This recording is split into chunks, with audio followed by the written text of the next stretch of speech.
As you can see, we have another person joining us today, and I'd like to introduce you to Nadine Meek. She is a wealth advisor for BMO Private Wealth People, and we have asked you, Nadine, to come on here because the three of us have talked in the past multiple times about having somebody on who understands finances.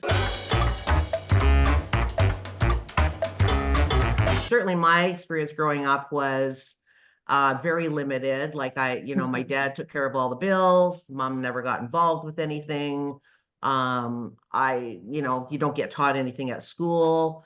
And I think there is a real lack of knowledge out there on what people should be doing just as some really basic stuff to take care of themselves, not only now, but down the road and beyond. So we're hoping that you're going to be able to enlighten us with what you do with your clients. Sure. Thanks for having me. I'm happy to share, how I approach it, and please, let me know if you'd like me to explain things further or deeper or shorten it up. I mentioned that I have what I call my bucket approach to explaining this. And I've found it, whether you have $500 or 5 million, whether you're 20 years old or 80 years old, these concepts apply. And people, there's 80-year-olds that still need to understand these concepts. And I explain it all the way through my client relationships, which last many, many, many years. And those are the basics that we keep coming back to over and over and over again. My role is to understand all the nitty-gritty and all of the details. But what I want to make sure is that all clients really have a broad understanding of how you approach managing wealth. So I start with what I call my bucket explanation. Okay. So usually if someone's in the office with me, I've got my paper and my pen and I actually draw the bucket. So if you can imagine, a piece of paper or a whiteboard, and I'm going to start by drawing 4 buckets. Picture a pail with no handle on it. Okay. So I'm drawing 4 different buckets on a piece of paper. There's your buckets. Okay. So now I'm going to put a label on every bucket. Okay, so I'm going to pick a white label. I'm going to slap it on there and get my marker out, and I'm going to label the buckets. So I'm going to label the first bucket non-registered. Okay. Then I'm going to label the second bucket tax-free savings account, a TFSA, tax-free savings account. Third bucket is going to be a registered retirement savings plan, an RRSP. And then the fourth bucket is going to be a first home savings account, an FHSA. A lot of letters, a lot of acronyms. Let's not worry about that. So we've got 4 buckets. They've got labels on them, and I've named them. What we've just done is opened 4 different investment accounts. Many people confuse an investment account with an investment. So often people will say, I need to buy an RSP, it's contribution time, or it's tax time, I got to buy an RSP. You don't buy an RSP. An RSP is a type of account. So you're already way ahead of most investors if you understand the difference between an investment account, and investments. Okay, so if we start out with 4 buckets, as you age, you get more buckets. You get a locked-in retirement account because you've left a previous employer. You get a RIF account because you have to start drawing money. You get a LIF account. You get an estate account for yourselves or your family members. And then as your situation becomes more complex, then you could have more buckets, a corporate account because you own a business. Maybe you have a personal holding company, or you have a trust account. And then if you have people with special needs, then you've got a disability savings bucket, and you've got an education bucket. So you've got all these buckets available to every investor. So every investor, again, whether you got 500 bucks or 5 million, you're faced with the situation, okay, there's all these buckets with a whole bunch of labels on them and acronyms that I don't really understand. Fair enough. But what you do understand is you start that there's a bunch of different accounts available to you as an investor. Okay? So that's where we start. So then if someone comes and says, okay, I've got 500 bucks, then my question, regardless of how much money you have, is what are you saving for? What do you need this money to do for you? So, most folks will come and have a pretty good idea. If they're a young person, they're saving for a vehicle. They're saving for a house. They're saving for a trip. They're saving for school. They're not probably thinking about retirement yet. They're not thinking about that. Someone else may very well be saying, Nadine, I got to retire sometime. I recognize I need to start saving for retirement down the road. So, that's where it starts with any client, is a discussion about, tell me about yourself, tell me about your family, tell me about what you want this money to do for you, or what you're going to use it for. And then it's my job to say, okay, well, based on what you said, here's where I think you should put the money. Some all in one bucket, or spread it out across a few buckets. And what I have, yeah. I have a question. So is it beneficial for somebody before they come in to see you to kind of have an idea of what they're saving for or what they're looking for? Not the investment, like I need to start saving for. Should they have some thought process of what they're saving for? Exactly. That's very good to come with that idea. And some people can honestly say, well, I'm not really sure. Okay. And then when you engage in the question, say, okay, well, you're going to go to school, or as a house purchase, and so because again, like Tracy said, many of us don't have that discussion with our family, or they're not able to even to kind of host that discussion or even know where to start because they've never had that discussion themselves. So I wouldn't say, Michelle, that it necessarily has to be an impediment for someone to come. It's really important that they just come and talk to someone and that they feel comfortable in knowing, but it certainly helps if they've got some framework around what they want to use this money for. Because the next, there's always going to be some money you have to have set aside for just running your life, or for your trip that's coming up, or whatever. So you're always going to have some money set aside here. But yes, that's the good, that's the discussion. That's the discussion with every client. What are you trying to achieve? And if they don't know, then I've got a lot of questions that helps us try and have a good starting point. But you're saying that no matter what, the basic is to have these 4 buckets. That's the starting point. That's the starting point. Stage of life, the minimum you should have is these 4 buckets. Well, not necessarily those 4 buckets, Tracy. Right? Oh. So there's probably 20 buckets, and you're not necessarily going to need each one at any time. But it's important to understand that you're going to have different accounts, different buckets that you can choose to put your money in. Right. And understand that each bucket's got rules on it. Right? We've slapped a label on it because there's rules, and the rules are different for every bucket, and the rules are primarily related to taxation. So there's rules in some cases about how much you can put in the bucket. There's rules about how much you can take out of the bucket. And there's rules about how what the stuff that's in the bucket, the money in the bucket, is taxed. So most people won't be able to rhyme off those rules the same way that I would be able to, but that's my expertise. Right. So my job is to say, if I'm interviewing you, Tracy, is to say, okay, you know, I'm not ready to yet buy a house, but that's someday down the road. But I would like to start kind of saving. I interviewed a gentleman and we had a long conversation on Saturday, 26 years old. He says, at my stage of life, I'd like to, it would make me feel good to know that I've got this pot of savings starting over here. Even though I know my house purchase is probably years down the road, I want to start knowing that I'm starting to do something, that I'm making steps towards my future. That was his answer, that he makes sense, right?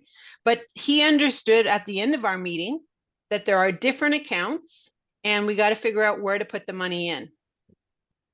And then when, you know, if you're 50 or 60 and you're approaching retirement, you've got these, again, different buckets, and you want to start taking the money out. And it's the same thing, okay? If you need $75,000 a year to run your life, what buckets do we pull the money from? What's the tax implication to you to support your, you know, on the other side when you're starting to spend your savings as opposed to accumulating them? So it's, most people don't understand, but hopefully after listening to us today will understand there are just different investment accounts, which is a different concept than investing the money in the bucket. First, you understand there's different buckets. So you will no longer say, I'm going to go buy an RSP. You will say, I've opened an RSP account and I'm going to invest in it, or I'm going to contribute it. I'm going to put money in there and do stuff with it. Make sense? Yes. I hope. Yes. I hope. Yes. Yeah. Right? Yeah. So it's the same discussion when someone has a lot of money, $3 million, and we're investing it, and they've got these different pots of money, and we're doing the wealth plan, which will present, when I'm starting with a client, a chart.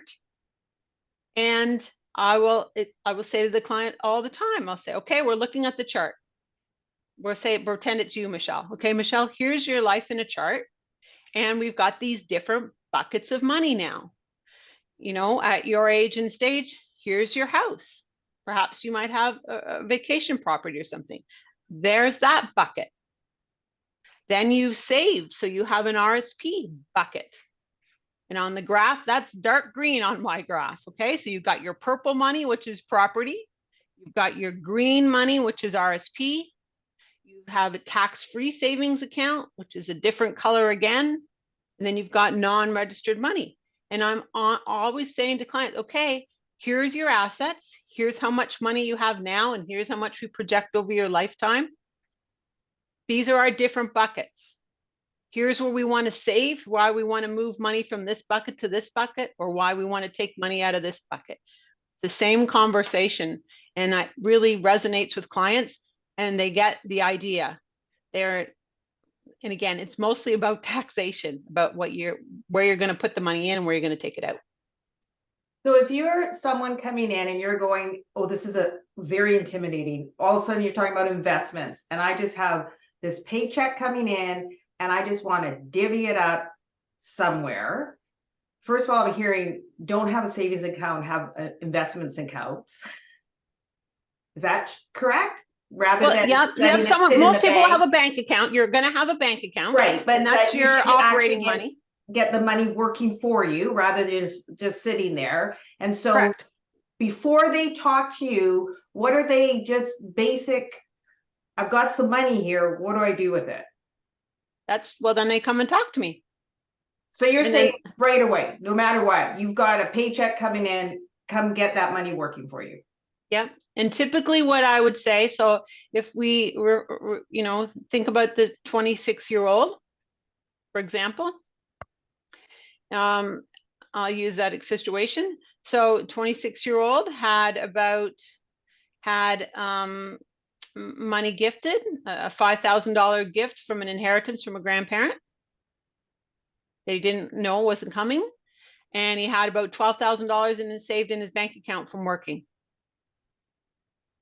What do I do, Nadine? Right. And again, he wanted to feel like he was saving a pot of money. That inheritance money, never going to touch it, never really knew it was coming. Don't need it. I have a vehicle.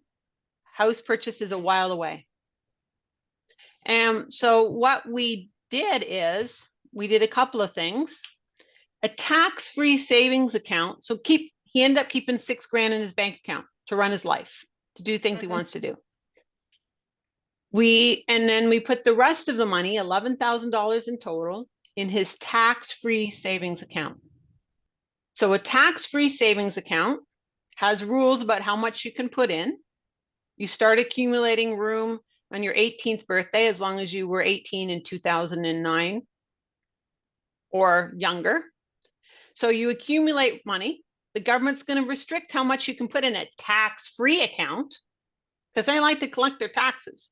So all of these accounts have been created by the federal government as vehicles, buckets that will encourage you to save, and there's tax incentives to doing it and to helping you out. So there's a tax-free savings account. There's a restriction on how much you can put in there. And when the money's in the pot, you don't pay any tax, tax-free, and you can take it out whenever you want for any purpose that you want. So for this young man, it made sense. It allowed us to invest that money, and we can get to that concept a little later, but the money that's in that pot, now he's not paying tax on anything that it earns, and it's doing better than sitting in his bank account, and he's got all the flexibility in the world to take it out and to use it for whatever purpose he wants. Okay? So there's that account. Then there's the RSP account. So some folks will say, well, no, shouldn't he have put some in his RSP account? He's not ready to retire yet. It's a long way away for him. There's tax rules again about how much you can put in an RSP bucket based on your income. So there's a restriction on how much you can put in. There's a restriction on when you take it out, it's taxed, and it's intended to be used for retirement. There's some other little rules they put in there because lots of people had money in an RSP. They put money in there. And again, the government changes the rules periodically to promote different programs. So they said, we've got money in an RSP. When you put it in, you got an RSP deduction. Most people are familiar with that concept. That's one of the rules about putting the money in. You get a tax receipt. But when you take it out, you got to pay tax on it because you haven't paid tax on it. And the government's going to get you there's not a whole lot of ways to get around the tax man. Mhm. So people would put it in an RSP, let's say in the situation for my young man, he puts the money in his RSP, but then something happens. His car does break down or something happens and he needs the money. If he needs to take it out for a vehicle, he has to pay tax on it. It doesn't provide the same flexibility that tax-free bucket did. So you could put some in an RSP, but the intention is you're not going to touch it for a long, long time, and that you're going to take it out and be taxed down the road when your income is probably going to be lower than in your peak working years. There's some little things that said, okay, the government said, you know what, we recognize that folks might need that money for a down payment on a house. So they introduced the home buyers plan. We'll let you take 40 grand if you're a first-time home buyer out of your RSP. You have to pay yourself back in 15 years, no tax if you do follow the rules. So there's also a learning. If you wanted to go for learning, for education, you could use it for that. But there's rules around that RSP. It didn't give the same flexibility as a tax-free savings account. So 95% of the time, a young person that's just starting out, we're going to start with a tax-free savings account. Gives you the most flexibility.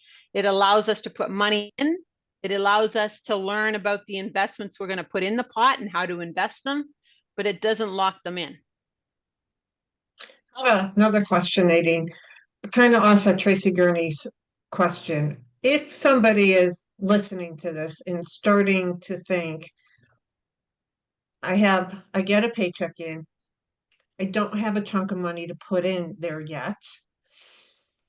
How should they, let's just say they bring home such amount of money, how much do you recommend they should think about dedicating and automatically throwing it into one of these accounts? Well, it depends, but I think most folks could do $100 a month. like that. Something as So, simple as so that. you open the account, right? So we're going to open a tax-free savings account. Is And there what an you- equivalent of that in the US? Do you know? I don't think there is, no. I'm There's not not, sure no? though. It's not my expertise.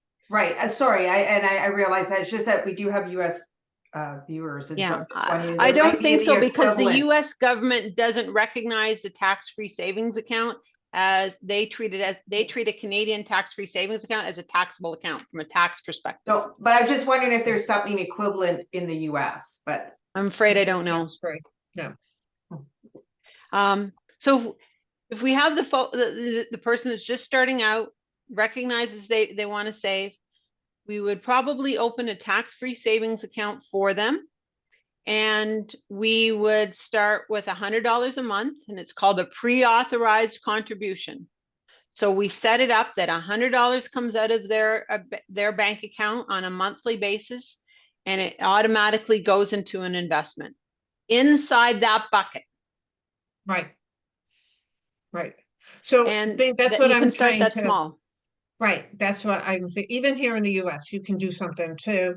I think it's more so of getting them used to that automatic of just taking something out, no matter what the age is and how little it is, it still can have a big impact, is from what I'm hearing you say, Nadine. Yeah, yeah. Set it and forget it. Right? Yeah. And when they're young, when folks are young, although, you know, we only know this in hindsight, you think, oh, I can't afford to save. But really, wait until you have a house and a couple of kids and a mortgage and a loan and a dog, and right, then it even becomes more of a challenge. So the sooner you can get into that habit of systematically saving, having it automatically come out of your bank account on payday, moving it to an investment account, and you can always slightly increase that if you want to, but having it, set it and forget it, because then you really will learn and appreciate one day when you look at it and go, oh, look, I got 600 bucks in here. Or, oh, look, I got $6 grand in here. Right. It really, and it allows you to learn how to invest that money that you're putting in that bucket, right? It teaches them how to do that. So that's really what I encourage people to do, because most investors, most people would be overwhelmed with, how am I supposed to know the difference between this kind of bucket and that kind of bucket and all the rules in the buckets? And Right. people don't know that, and they don't want to know that, frankly. They want to know what's the best bucket for me, Nadine? And should I spread it across a couple different buckets? And that's where you start. So I if think- someone is thinking of starting, I'm sorry, Tracy, if someone's thinking of starting, should they just go to should they see if their banking institution has a financial advisor they can use, or should they, like here in the States, we have different like investment houses we can go to as a type of thing. Do you like, no matter what the money, should they like start at their bank level? Or because like you're saying, what you're saying, if I'm thinking of my 25-year-old self, I wouldn't even, like, I understand the concept, but I wouldn't even know where to go. Yes. And you're right, right, that most folks will start at their local bank or credit union where they have their bank and checking account. right. That's where they're going to typically start, because they don't know where else to go, unless their parents are dealing with someone like myself. And that way they can get into, even within the States, whether they're going to Fidelity or JP Morgan or whatever, Right. into the more, into the wealth management firms. Right. Typically you have to have a family, you have to be brought in under the umbrella of the family that's already investing there. You're not going to typically have access to those resources if you want to start saving $100 a month. But you can, I would encourage anybody that if they have a relationship with, or their parents do, or someone, that they will usually be welcomed under the same fold and get that information. But for the most part, yes, you go in where you're banking or checking, and you make an appointment with a financial planner or financial advisor in the branch. They will have them nowadays more often than not. It's an online, it's a video call, but you have access to that person that's going to guide you on, here's the available buckets. Tell me what you're trying to achieve, and let's together decide what is the best bucket for you to start putting your money in and start. And it's absolutely, at your bank or credit union where you have your banking, your checking accounts. Right. I think this information is so vitally important because I know for me, if I had been told that in, my 25-year-old self, I would have said, well, I don't have any money to have a financial advisor tell me what to do with it. Like there's nothing to do with it. So I'll just keep putting my, $20 or whatever it was at the time in a savings account and hoping that that was good enough. This information, just this alone, to say you need to talk to a financial advisor because they will help make you more money than what your savings account is going to do, is worth its weight in gold all on its own. Yeah. And I think we get confused by thinking I'm going to go sit there and talk to a financial advisor. That means I have to have a whole bunch of finances in order to be able to do that first. And you don't, because you start out, small, and you start out understanding the concepts. So if I can go now to, what are we going to do with the money we put in the bucket, if you will, right? So that we understand that there's different investment accounts. They've got different rules with them, mostly related to taxation. So talk to an advisor about what you're trying to achieve. They will help you decide what bucket to put the money in. Now we've decided that. Now we've decided we're going to put money in the bucket. What the heck do we do with that money? That's called investing. And broadly, there's 3 different things you can invest in. You can invest in cash, Canadian, US dollars, or something very short term that you could cash in and get your money back in 2 days. Money market, high interest savings. So that's cash. So inside my bucket, picture a pie chart. Okay, we're going to divide it in 3. So we're going to put money in the bucket, and inside the bucket, we're going to decide whether we want it to be in cash, fixed income. So doesn't have to be guaranteed, but if we think about it generally as less risky, cash has no risk to it. A little bit more risk would be fixed income, which would be bonds or GICs, guaranteed investment certificates, term deposits. That's your fixed income.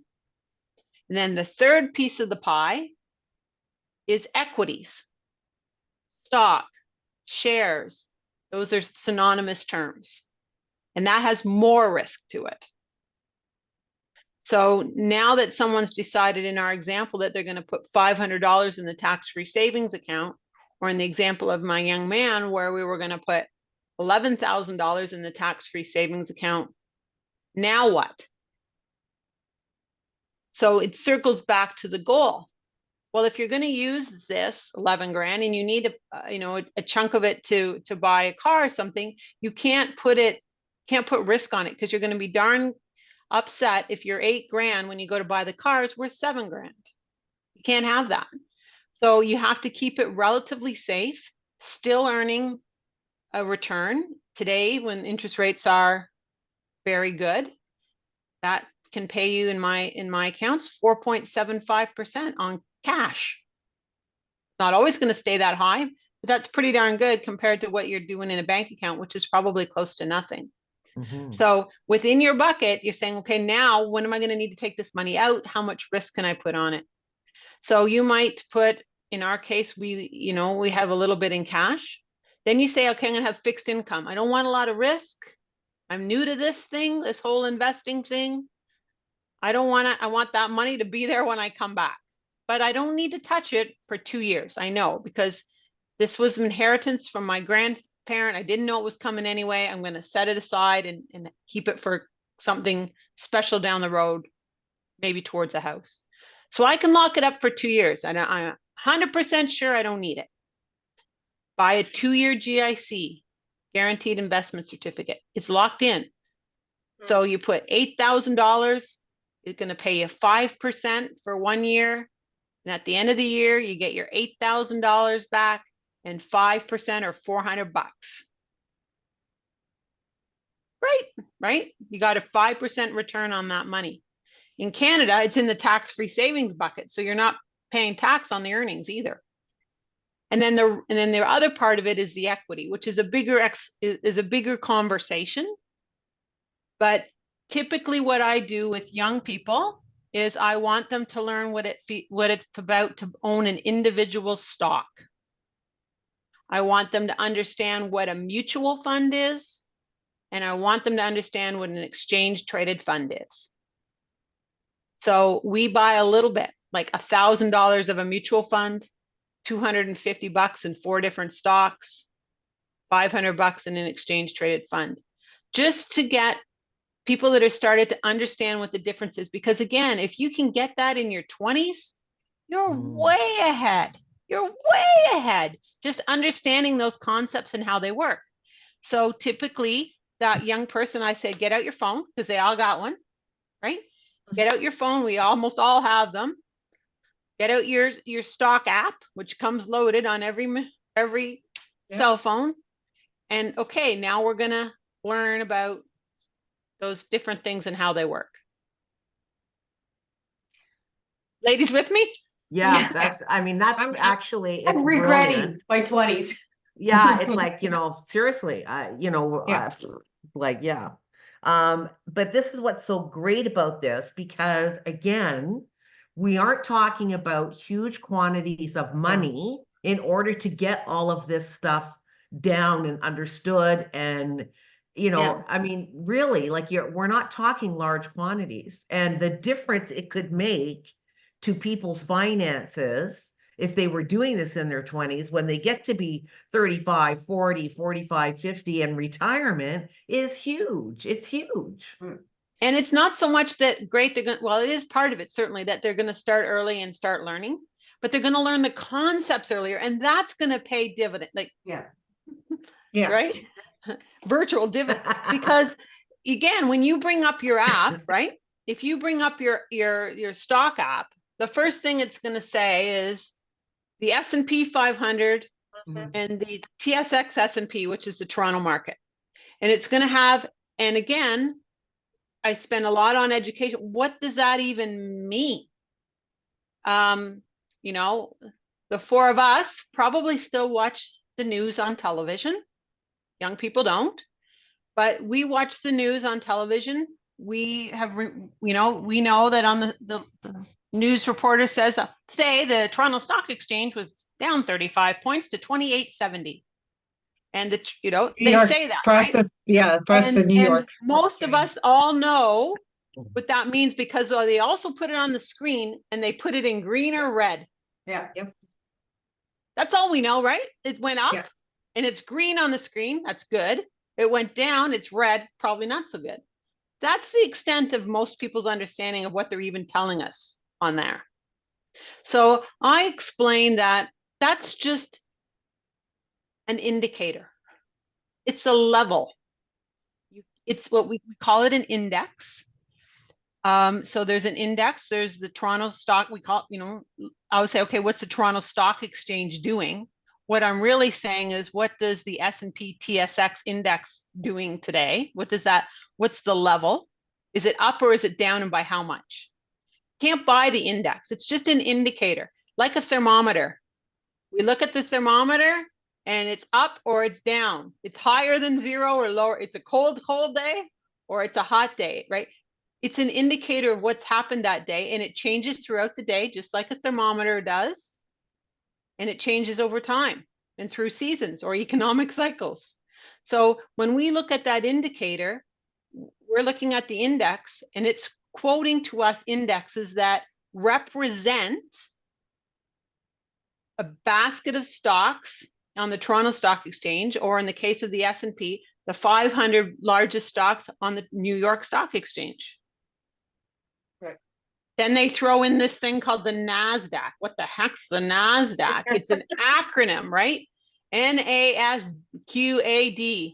North American Stock Quotation Automated something, I think. But really what it is it's a basket of tech stocks. So we've got these broad indexes that tell us what's going on in the world, if you will, or in a specific country. And then we've got these narrower indexes. Now the thermometer is telling us what the heat is in our bathroom, not in our house, not in our community, not in Canada. So you can have very narrow indexes that are very narrow, ones that are specific to tech, let's say, and that those are then big part of the bigger one. Just like the temperature in my bathroom comprises the temperature in my house, which is in result of what the temperature is outside in my community. So that's what an index is. It's a level. So whether you're watching the news or it's on a ticker that's running on the bottom of a news feed that we're watching, or if we're picking up our phone, and that's the first things that are automatically loaded in there, and it'll be green or red on there too. What does that mean? And what does that mean to me, to my investments, what's happening to me? And if I can get new investors to understand that, and then further get them to buy a stock, whether it's shares of the TD Bank in Canada, or let's say we're buying Citigroup in the US, we're buying, small amount, like $250 of these, but now they own a stock. They own ownership in a company. You can look up every day what the TD Bank is up or down. You're going to learn that it pays you a dividend. How does that work? What does it look like when it comes into your account? Again, you can buy one share if you want. And it shows you that. A question, Nadine, and I know here in the US, there's a lot going on because we also have an election coming up in November. We heard about that. Yeah, I'm sure you have. I'm sure everybody has. But and you talk about watching, you can see it, we can see the red and the green. When we put something in, how I hear different things of put it in and forget about it because everything's going to go in an economic cycle, as you said. And we all remember different changes within the economy, and I'm sure in all of our lives. But should we just leave it and forget it? And is there a time where we should be like, nope, I'm not comfortable with this, I got to pull it out? Does that make sense? Yeah, I understand your question. And if we got it right from the beginning, okay, so if we got it right from the beginning, yeah, ride it out, stick it out. It's never, if you're panicking, that is never, ever, ever the right time to pull it out. And I've lived through it on several different situations, 2002, 2000, the tech wreck, the great financial crisis, 2008, 2000, like we've lived through it. We lived through COVID, right? Right. And it comes back. So, but it all comes back to the beginning of our story on what do you need this money for?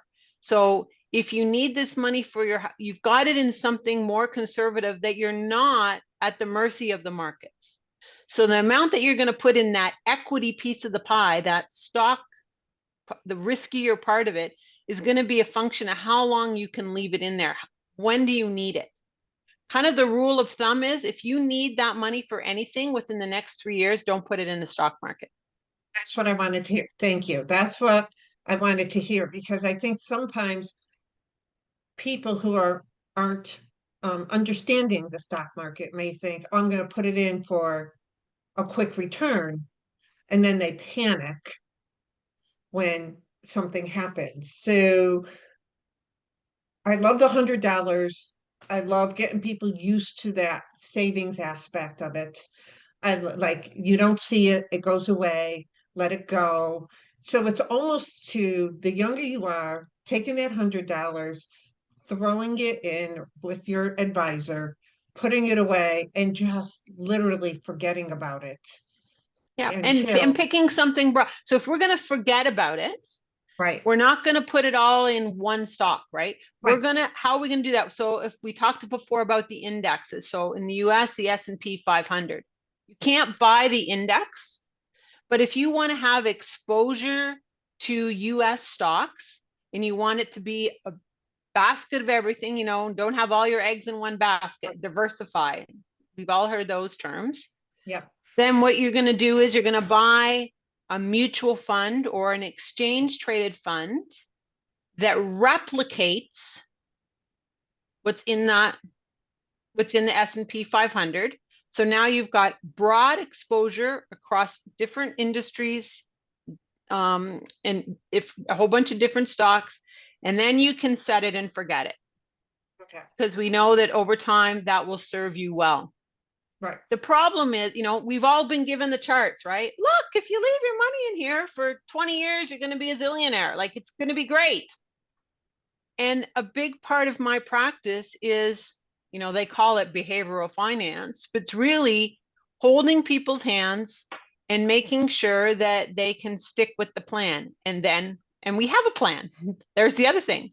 We go back to the plan where I told you I pull up the chart of the different colors representing our different buckets and say, we're not derailed because we have diversified. We have done this. We're still on track. This has not derailed us because we've made good decisions. So, but stuff always happens. Here's the other thing. Things always happen. You're going to adjust.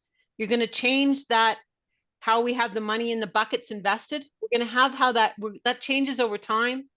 You know, you're still working. Now you're retired. It's a different story. And also stuff happens. It's beyond our control. Yeah. Sadly, right? Like people pass away, tragic events happen. And we have to deal with it. But mostly for that young person that says, this is for my retirement, or I don't need this for a long time. Set it and forget it in a broadly based investment. Forget about it.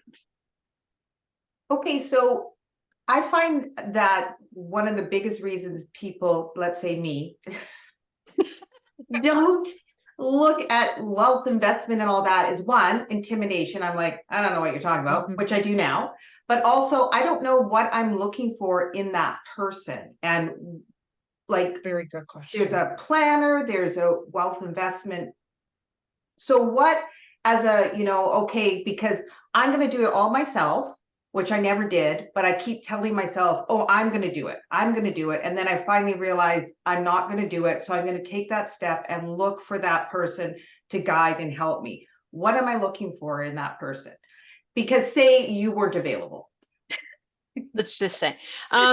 So, you know, lots of people, this is the other problem, because you can do it online and everyone has access to opening an account online and buying investments online. We're assuming that those folks have the wherewithal to know what account, what bucket to open, and that they know how to invest. And that's why I'm really adamant to giving these young folks a good start and a good understanding from the beginning, because what happens is lots of people are online and, you know, their friend made a bunch of money on a stock. And so they're going to open an account and they're going to buy that stock too. And then, you know, and it might even be like $1 stock and it goes to 20 cents. And now they've lost even, you know, 400 of their 500 bucks and they're never going to invest. They've had a horrible first experience. And they just were, to your point, Michelle, thought, well, I can just make I'm going to put my money in here and I'm going to triple it and yahoo. Sometimes that works, but more often than not, it doesn't. So to answer your question, Tracy, you got to find someone that you feel comfortable talking to.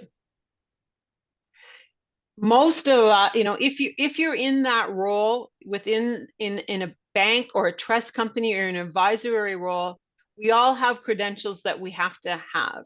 You know, when you're working in a wealth practice like myself, our credentials are greater and our experience is greater than for someone typically that's working in the bank branch, but they're still very qualified to help that investor that doesn't have a complicated situation. And they've got very good resources, digital resources. They're great at explaining. Got to find someone that's not going to blow you off.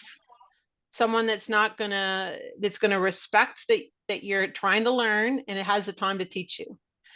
You know, And I love the way you said that because, the three of us, we've talked about other things on our show.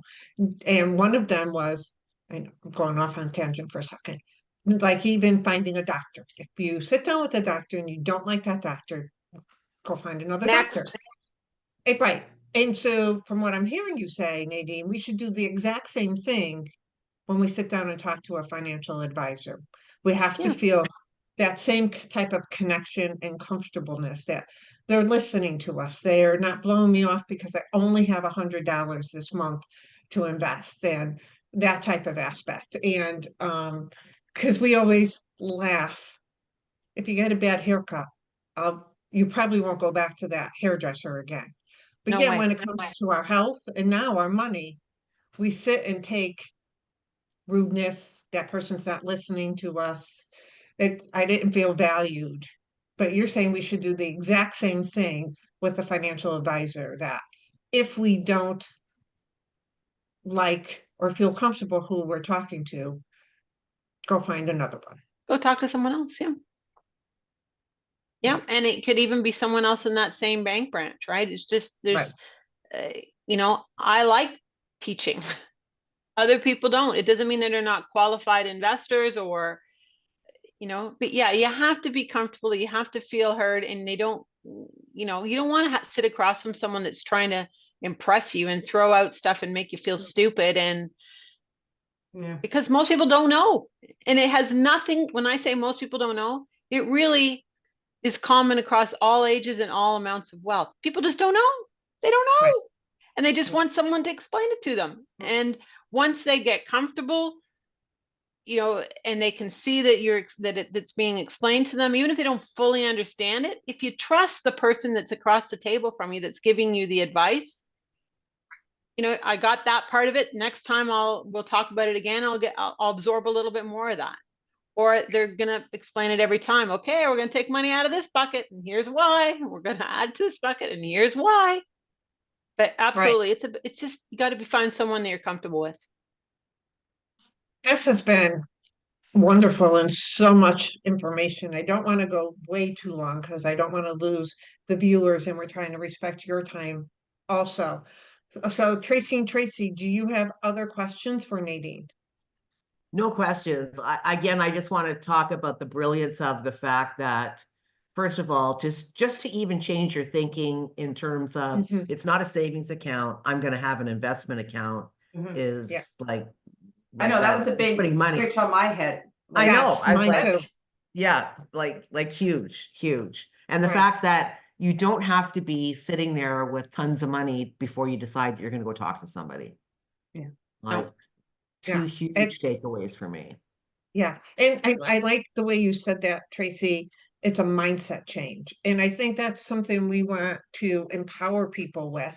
And I love it that we're all women here on here, that we're empowering them just to go have a conversation. Yeah. And if you walk in with $100 bill, just have a conversation with somebody. And if you don't feel valued talking to that person, go find another person. Take your $100 and go find another person to have that conversation with. And that's what's important. Tracy G, did you have any questions? No, no more. I just, again, same thing is that I just think this is such good advice at any age, and just Yeah. because I've done the do it yourself and nothing's happened. It's just Yeah. doing it yourself means not doing it, really. So And if you wait until you've got a good chunk of money before you do that, then you might have made some mistakes along. Like, yeah. we all make mistakes, but you could have maybe done it better as you Yeah. built it up. And you Yeah. don't know Right. what you don't know. Mhm. Right. You don't know what you don't know. Right. And Nadine, thank you for your time, but also thank you for the fact that you have the exact same conversation with a 20-year-old or an 80-year-old. Like there is no conversation in here that says you've hit the age of 50 and it's too late. Like, I love that you said that. You have the same conversation with the 20-year-old to an 80-year-old. So I appreciate that. So it gives people hope that you can start doing this at any age. Yep. So, You just but got to thank know you. there's different buckets. Yes, yes. The bucket might change, but you still have the ability to go and do this. Yep. But thank you very much for your You're most time. welcome. And I just want to let our viewer know, don't forget, if you have any questions on this or comments, please note them below. We will definitely get you the answers if you have questions, or maybe have Nadine back on. And make sure you hit subscribe so you get more of our programs. Hit the notification every Wednesday, a brand new episode comes out. And share this. Share this with somebody that you think could benefit from this, or watch it with your family. What a way, watch it with your children, watch it with other people in your family. So all together, having a conversation about money is not a bad thing. Until next Good time, idea. thank you. Thanks for watching, and we hope to see you as a regular member of our community.